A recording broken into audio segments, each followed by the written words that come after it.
Joining us now, Corey Lewandowski. He was the former campaign manager for the Trump for President campaign. Great guy, great friend of mine. And he is now a senior advisor to Vice President Mike Pence's Great America Committee, GAC. For more information, you can go to greatamericacommittee.org. And he's with us now. Corey Lewandowski, great to have you with us again. Corey, thank you. Good morning, John. How are you today? Never better. Let's talk about the lies the Democrats are perpetrating on the American public through their allies in the legacy media on the catch and release program and the immigrant children being separated from their parents, but only after they've broke the law by coming into the country illegally, and they get separated just like any U.S. citizen that breaks the law and is apprehended with their minor children. They go to Child Protective Services. Can you elaborate on the big lie here, Corey? John, there's some very, very important things that your listeners have to understand. First and foremost, this policy that is in place was in place and implemented during the Obama administration, and nobody talked about it. Okay, nobody wants to talk about it. Number two, it is Congress's responsibility to change the law. What this administration is doing is saying there is a law on the books, and we are enforcing the law, which is what is supposed to happen. And so it's very simple. If there is a law that you're supposed to follow, this administration is following it. But, John, put this in perspective just for a second.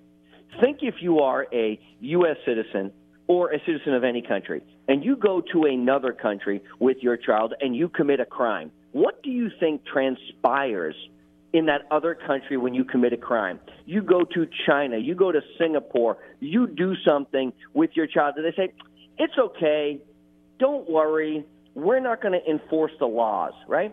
Do you remember all the stories of Americans committing crimes overseas? We remember the president just had 3 basketball players released who were caught shoplifting from a country and were spending time in jail. Remember they were caning American citizens who were doing things in places they weren't supposed to be?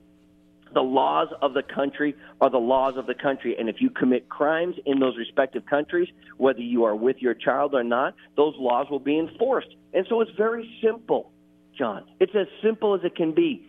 Do not commit a crime, and you will not be separated from your child. You will not be detained by the police. And don't do you, your family, and your friends a disservice by committing a crime that is potentially going to get you locked up and in custody for an extended period of time. It's very simple, John. This is not complex stuff.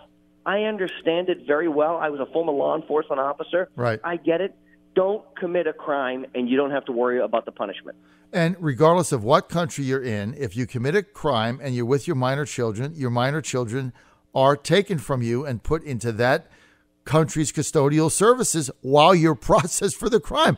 I mean, it doesn't matter if you did this in Australia, Canada, Mexico, China, France. It's all the same. So why should the U.S. be different? John, this is the globalist argument, right? This is what no one wants to talk about. No one wants to talk about that there is actually a border there is a wall on the southern border of Mexico, right? No one wants to talk about that. No one wants to talk about the fact that if you go into a country illegally, and we've seen this in the Middle East many times where, journalists have crossed over a line illegally. Those journalists are then held in jails for breaking into country that they're not supposed to be in, whether it's a mistake or not. But the difference is, if you have a child with you, they don't just say, oh, guess what, fellas, it's okay. It was a mistake. Don't worry. You know the risk that you're taking.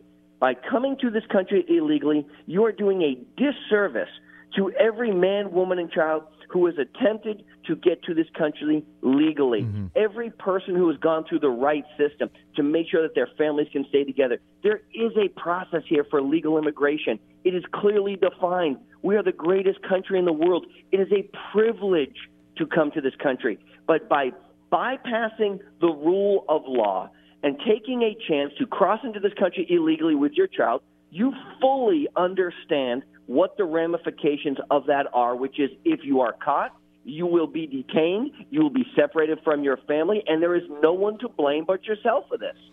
Well, exactly. And, the other big lie that's going out there, and both senators from Virginia, Democrats Tim Kaine and Mark Warner, put a joint statement out, a bill saying they want to not separate families that are seeking asylum, that was inhumane.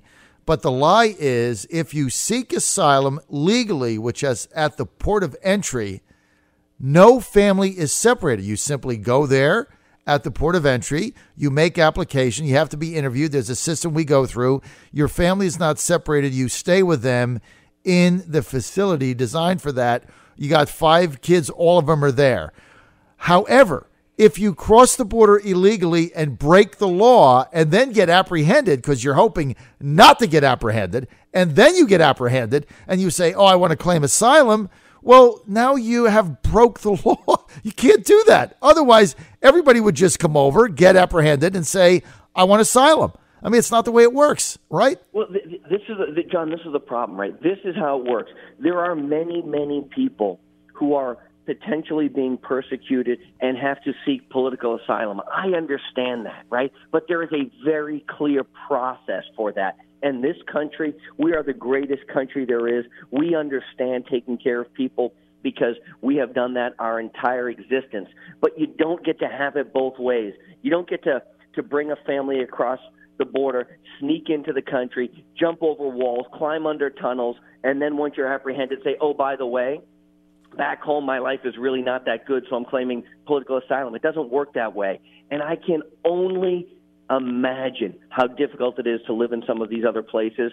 But the point is, we have to be a nation of laws. Mm-hmm. If American citizens break the laws in other countries, they're held accountable. Mm-hmm. Why is it we're not holding people accountable? Or why is it the media doesn't want to give us the same privileges that we extend to every other country in the world, which is accountability for people who do things illegally in those countries? It doesn't make any sense. It's not fair. And what you're basically asking for, what the Democrats and some Republicans, it's just not the Democrats, right? There's plenty of complicity here. What they're asking, Corey Lewandowski, is for a 2-tier justice system.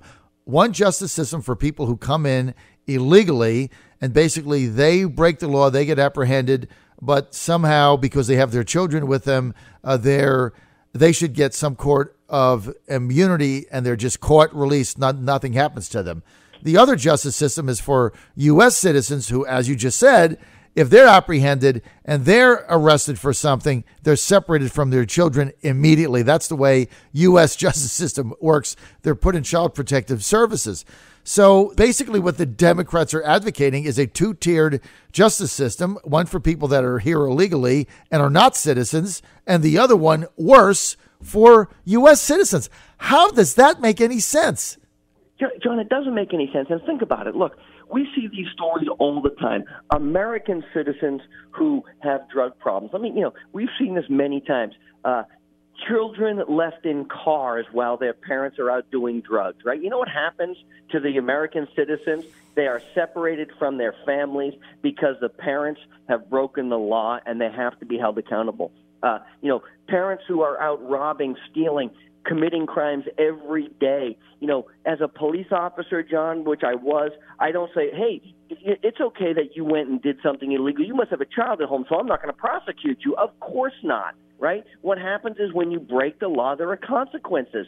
And I understand, I truly do, that the optics are terrible, right? The optics of what they're doing are terrible. But the mainstream media, John, did not want to talk about this under the Obama administration. And when they were called out originally, and you remember this, it was just a few weeks ago, there was a picture, I believe it was from a New York Times reporter, who tweeted it out and said, look at these cages that the Trump administration are keeping people in. It was actually during the Obama administration. Then they took the tweet down. There was no apology. And you saw, once again, the reporter who sneaks into the White House briefing room yesterday to play the audio, okay?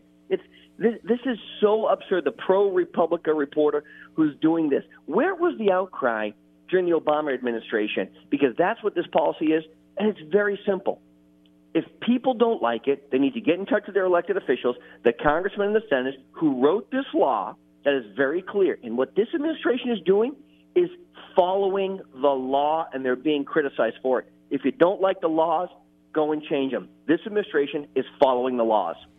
Here, look, I just got a text here from Stan in Virginia Beach who says, I'm split and separated from my 2 kids while they're waiting for United States CIS processing in the Philippines. I can't get them here until that paperwork and process is complete. Meantime, I'm separated from them because that's the way the legal system works. Unbelievable. Well, John, that's exactly right. But you have to remember, look, go back 50, 100 years in our immigration system, okay? Do you know what used to happen? People would come here from every other country, and they'd try to make a living. And what would normally happen is they couldn't afford to bring their family here, particularly when they were coming from overseas. My, great-great-grandparents from Canada and Iowa and Poland and those places. So they would come first, right? The head of the family would come, and they would try and find work. And then they would send for the rest of the family after they came through the process, after they came to Ellis Island or one of those other immigration places and said, look, I've come to the country legally. I filled out the paperwork. I've started to establish myself. I will now send for the rest of my family. They were separated many times for multiple years from their families because they were doing it right. There's a process to immigration, and we have to follow it because if we are not a nation of laws, then we are nothing. Absolutely. No question about that. We're with Corey Lewandowski. He's a former campaign manager for the Donald Trump for President campaign. He engineered the victory, and he is now a senior advisor with Vice President Mike Pence's Great America Committee, GAC. Go to greatamericacommittee.org for more information. Now, he's also the author of one of the best books written on the Trump campaign called Let Trump Be Trump. Got to read it. It is a must-read. Let Trump Be Trump. It's easy to do also. Just go to Amazon or your favorite bookstore. Let Trump Be Trump. Corey Lewandowski. Buy it now. Great read. You're going to pick it up. You're not going to put it down until the end. So, Corey, I've had a few callers today from Trump supporters getting very worried about the fact that the president and his surrogates are losing the narrative, and they're concerned about how this is going to play in the midterms. What say you? Look, John, the midterms are critical, okay? But you have to look at the totality of what is going on.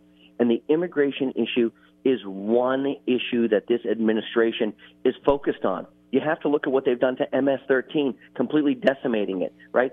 And it's standing up for American families. And one illegal immigrant coming into this country, killing one American, is one too many. But you also have to look at the totality of all of the other things, the tax cuts, the unemployment rate, which is now at 3.8%. The Atlanta Fed has revised and said we think that the next quarter we could have 4.8% growth, which is a far cry from the 1.2, 1.3 of the Obama administration. Unemployment for African Americans and Hispanics at historic lows. You know, the denuclearization of the Korean Peninsula, which makes the world a safer place. The moving of the embassy in Israel. 2.6 million new jobs created this year alone. We are at full employment in this country for the first time in about 40 years. I mean, it is amazing what this administration has been able to accomplish in the first year and a half. And if the midterm elections are a referendum on Donald Trump and what this country has been able to achieve, then the Republicans are going to win. If the midterm elections are a referendum on Nancy Pelosi and what her vision for America is, we're going to win because the Democrats have no vision. They've done nothing. But there are some districts out there that we have to understand are going to be very competitive. Some of these House races, a couple of these Senate races, and the Republicans had better be unified, and they better have a solution to the immigration plan.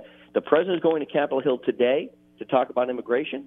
But look, the Democrats have gotten everything that they've wanted from this president when it comes to the negotiation table in the sense of this. He has said, you give me the money for the wall, and I will find a way to take care of the people who came to this country through no fault of their own, okay? The quote-unquote dreamers. Mm-hmm. Now, do I love that idea? I don't love it, but I'm willing to negotiate because I want to see that wall built. And the Democrats have said, yeah, we're not funding the wall. So they don't care. They want to politicize an issue. They don't want to solve problems. And this is what the Democratic Party has been about, which is obstructionism and no solutions. And that's why the Republicans are going to do much better than anticipated in the midterm elections.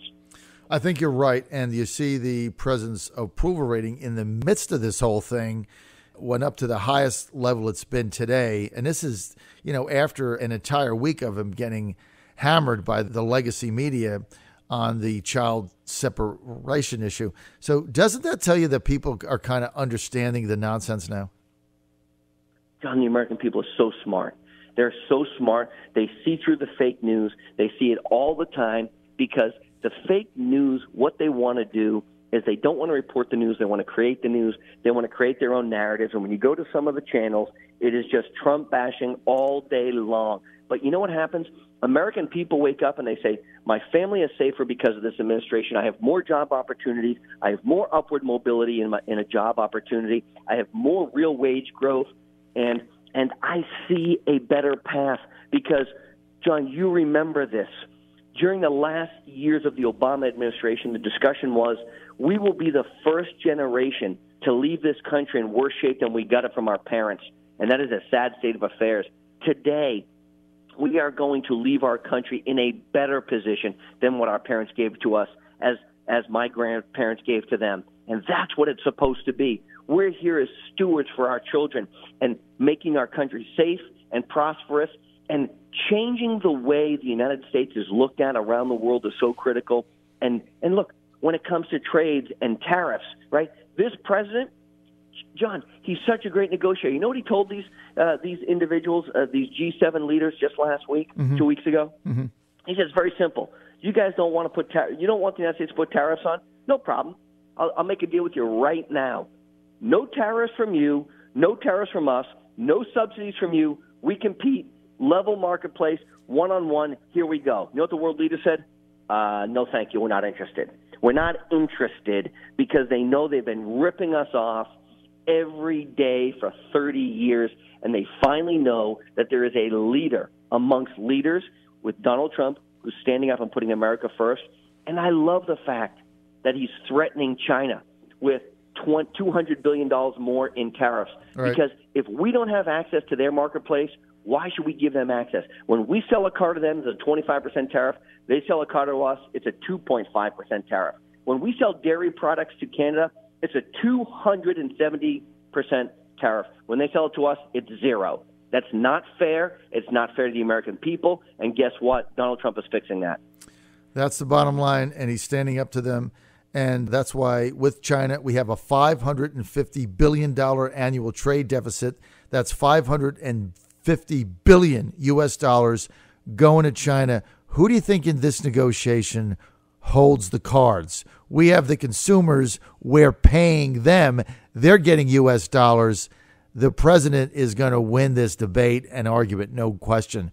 Corey Lewandowski, I'm out of time. Thanks for being with us. Hey, got to buy his book. Got to buy it right now. Go to Amazon or your favorite bookstore. Let Trump be Trump. Order it now. It is a great read, especially with summer coming up. You'll never put it down. I didn't. I've read it 2 times. Second time, even better. Let Trump be Trump. Corey Lewandowski and Dave Bossy. Hey, Corey, great to have you. We'll be at the embassy tomorrow. Have a great day.